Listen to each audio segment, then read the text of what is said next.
Hello fellow humans and welcome to the most profitable tanks in World of Tanks Blitz. Now, we're not going to have a look at tank performance, but instead simply the credit coefficient of the vehicles. And for this video, I've picked 4 of them.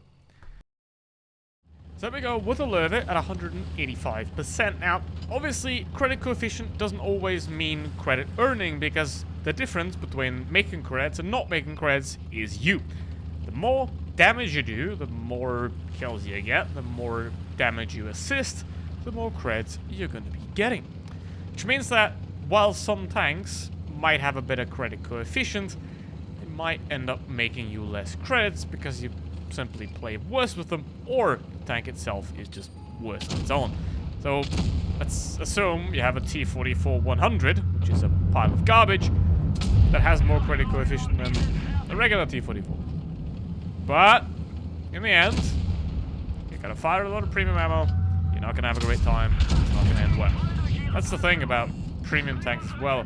Premium tanks that have poor standard penetration are often not really good premium tanks, because by the time you are done firing all of your APCR or heat, all your credit earnings are gone. Which is why, for the most part, tier 8 heavy tanks are the best if you're a decent player. And it's not the i6, but for the most part, tier 8 heavy tanks is where you can get the most for, first of all, your money. Second of all, as long as you play well enough, you'll get a lot of creds. About that though, there are other tanks that have even higher credit coefficients. We'll get to those soon now. Now the i6 is a tank that used to be good, like 2016, but it's not 2016, so here we are. The Lurvy has been power crept quite a bit as well. However, it did get updated to its HD form, which now doesn't just make it pretty good at making creds, but it's also a solid tank as well. Now, it's not as good as, let's say, a T54E1, and fighting a T9 heavy tank in it that is right behind you is probably not the best of ideas. However, you can do your best, and then still see what you can do with it now. At this point, I simply wait for that T4. I'm going to take another shot at him, ideally. Go track him, and now he should be dead. There we go. 2.6k damage. That is already very nice. Now, this thing is actually pretty capable. A lot of the other tanks that are on this list as well are going to be a bit less of that. But the credit coefficients are going to be higher, so don't forget to like and subscribe if you enjoy what you're doing, and check out my merch shop. Link to that in the description. It's high quality stuff. Definitely recommend it. Okay, let's try to get some Progetto.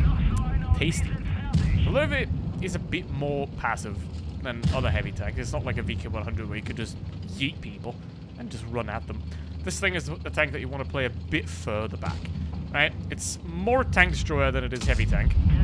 It's basically a tank destroyer with armor, and not the other way around.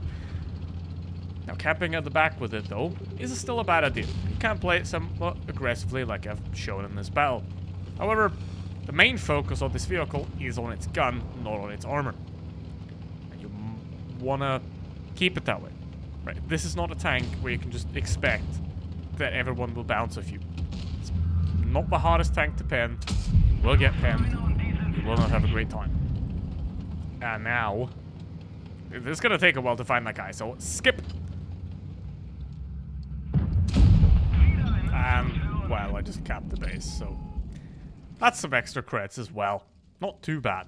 Let's have a look how much we can get with 185% credit coefficient and a very decent game as well. 3,500 damage. I shot all of them.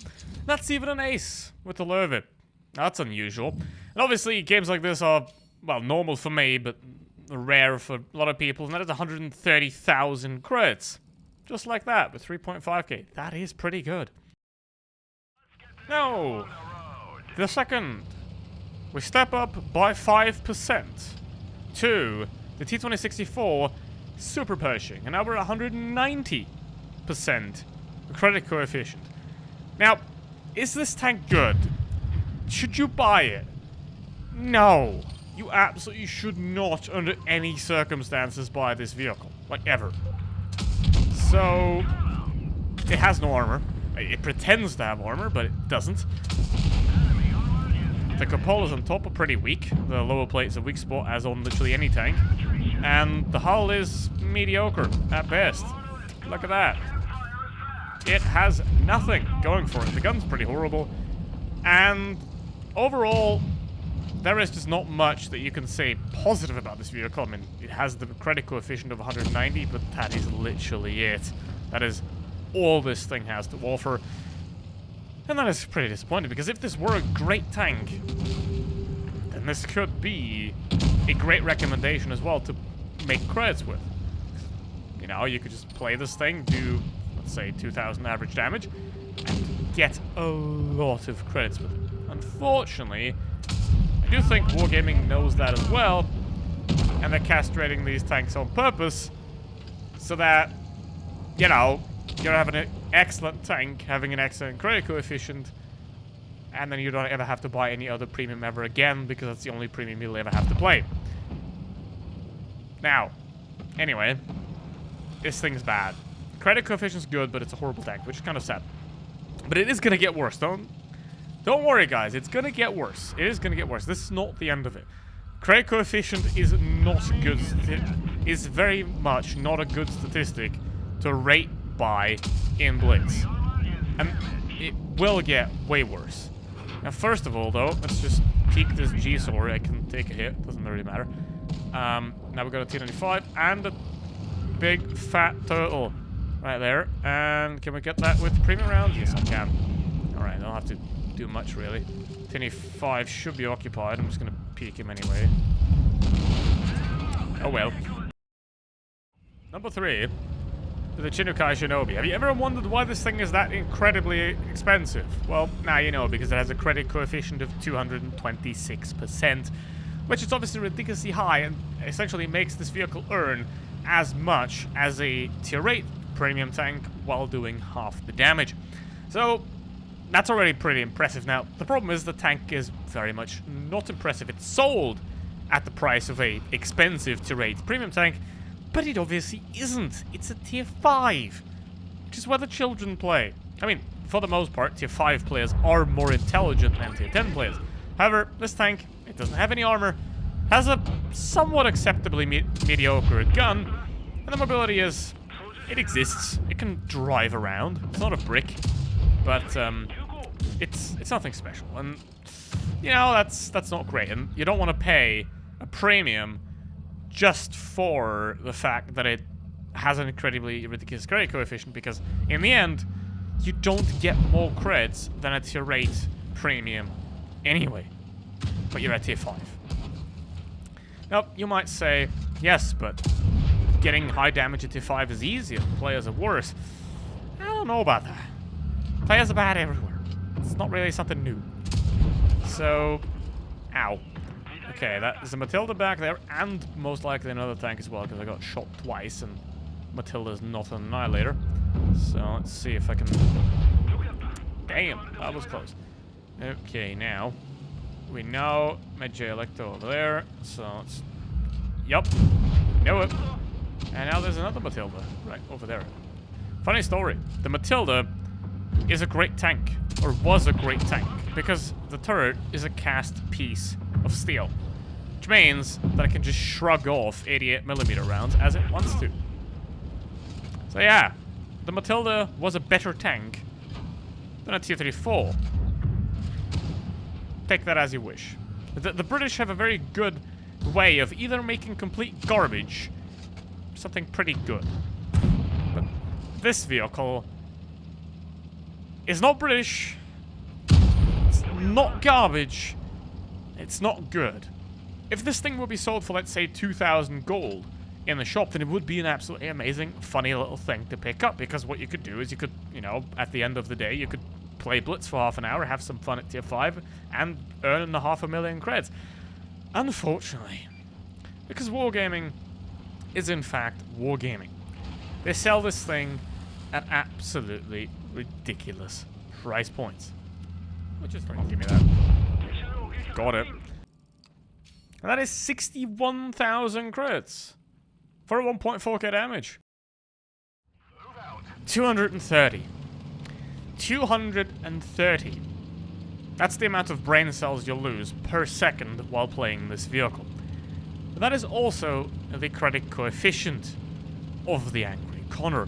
A vehicle that is so absolutely ridiculous that it doesn't even make sense anymore, because this tank, I'm driving in reverse. This vehicle is faster in reverse than it is forward. Forward, it is slower than a T-95. Backwards, it's still very slow. Does it have any armor? Of course not. So, yeah. However, the gun on this thing is pretty solid, so gotta give it credit for that even. However, in the end, it's a meme tank. And the credit coefficient obviously is also a meme. Like, this entire thing, I don't know why it exists, but it is an entire horrible, massive meme. It is also exists in the World of Tanks PC under the name of Archer. However, in Blitz, they just decided to, you know what, it's a meme, let's make it even bigger meme. You got a leprechaun on the side, I mean, yup, it's angry. So, okay, let's turn around now. If we go forward for a moment here, yeah, 12 kilometers an hour. This is what you can do. This is what this vehicle does. It's basically, if you have to attack anyone, it's not going to work. I mean, to be honest, it has a purpose, and that is, it's demonstrating how French tanks should be, as in faster in sorry. But anyway, let's see. The entire enemy team is on the other side. That one heavy tank of our team that went there is dead, rightfully so. So, let's see what we can do against this VK.